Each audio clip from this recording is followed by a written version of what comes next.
So I watched the other 4 films leading up to watching this one, and it was such a treat, but I was so ready for number 5.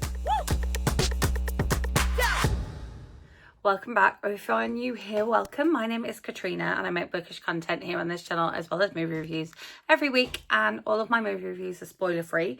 If you are looking for something else to watch this week, I will leave a playlist of my recent movie reviews linked up above. There's plenty to tickle your fancy there. Yes, of course. I went to see Toy Story 5 this week. As soon as the tickets went on sale, I booked it. And then the IMAX at my cinema was down when I booked an IMAX showing. So ended up having to get a different last minute ticket, but actually in a slightly more comfortable cinema, because we know IMAX seats aren't always the most comfortable seats. Yes. I think it's safe to say really enjoyed this one, and it's definitely something that I would go and watch again. I think that if I had the opportunity to see this one in Dolby, I would probably go and watch it in Dolby, because I ended up seeing it in iSense, which is like Odeon's big screen format, and so it would be really good to see it with the Dolby sound as well as the kind of like crystal clear image, because one of the things that we really enjoyed about watching the films back to back was that we could see the progression of the animation as we went through the various films. You know, you could see the progression, particularly from 1 to 2, and then from 3 to 4, not necessarily 2 to 3, because there wasn't as much of a gap, I don't think, between 2 and 3 and 3 and 4, because obviously 4 came out. I know I watched 4 in the States. I can tell you exactly which cinema I saw each of these films in. 1 and 2 were the same cinema. And then 3 I watched in what is now the View, was Cineworld, or maybe was UGC in Castleford, and I watched 4 at the Alamo in Littleton, Colorado, and I watched 5 in Aylesbury. So there you go.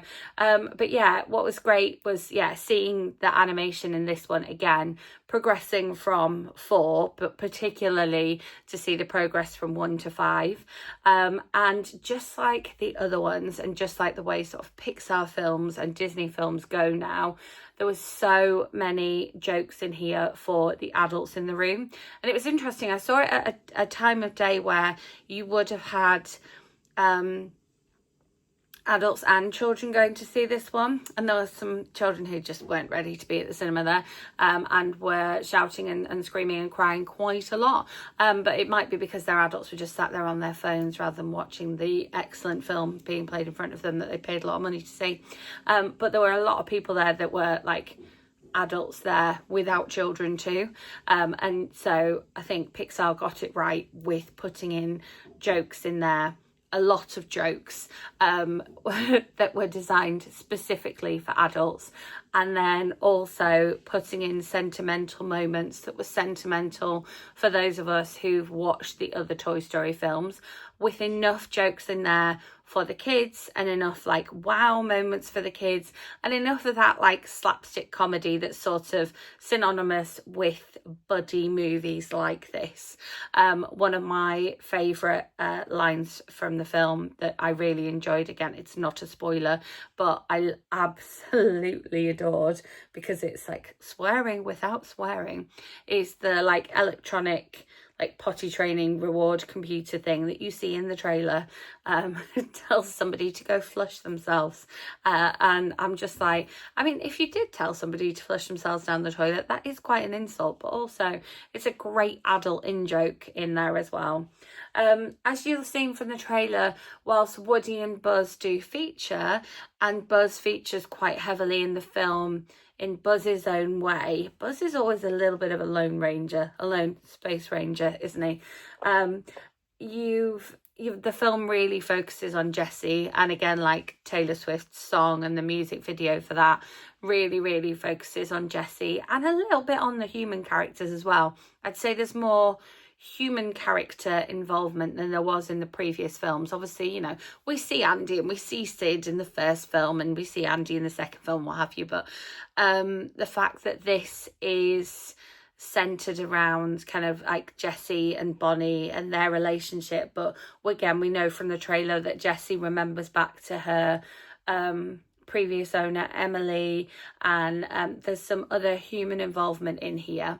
I think the bringing in of the tablet as an additional toy in the Toy Story, and it be that like leapfrog-esque lily pad, is really clever and definitely astute. And you know, it's, the whole thing is a massive social commentary, and I think it kind of like really shows society, I don't know, like about that balance of like playing and technology, and what can be good and what should be avoided, or what we need to be wary of, at the same time as like how much technology can and has improved our lives. I mean, I'm filming a video for you just now and putting it on the internet, like that's a whole thing.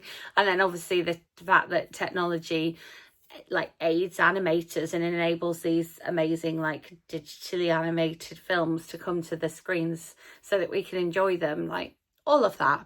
So yeah, despite the fact that it's a social commentary and I definitely cried and there are adult jokes in there, it's still something that I think that the whole family could enjoy. Anyone that I've spoken to over the weekend that has watched it, because I saw it Thursday and I'm filming this on Sunday as I'm uploading for you, has said, you know, there was parts where my kids were laughing and there was parts where I was laughing and there was parts where we both were laughing. And yeah, there was just some really like excellent parts, and the fact that Conan O'Brien voices this like potty training computer thing as well, I think just like gives it a little extra level, because kind of his sense of humor is quite specific, and the timing comes through even though he's voicing an animated character here too. So yeah, it's just, everyone, when it was announced it was coming out, was like, do we need a 5? Should we have stopped at 3? Because I don't think Toy Story 4 was as well received and people feel like we should have stopped at 3. But do you know what? Like, the fact that the toys are now having to deal with technology, I think needed to be shown, and it's timely and it's fun. And for those of us that have the nostalgia of like watching it for the first time, like age 10, I think, just about 11, yeah, it's for us as well. And I think that if you're a real Toy Story fan, you kind of will see little nods to things in there.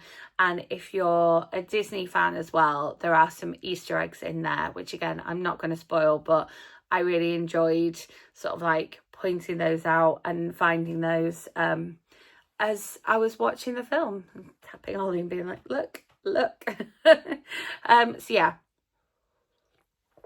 should you pay your cinema going money to go and see this one? Yes. That's a straight, there's no like, oh well, but if.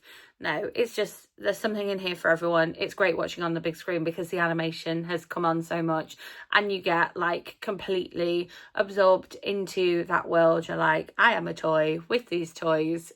This is brilliant. This is lovely. And yeah, now I just need to buy all of the merch, clearly. As always, if there is a particular movie you would like me to go and watch this week and bring my thoughts to you here next week, then do let me know in the comments. If you enjoyed this film, give it a thumbs up. And make sure you subscribe and hit that notification bell so you don't miss out on future movie reviews or bookish content coming your way very soon.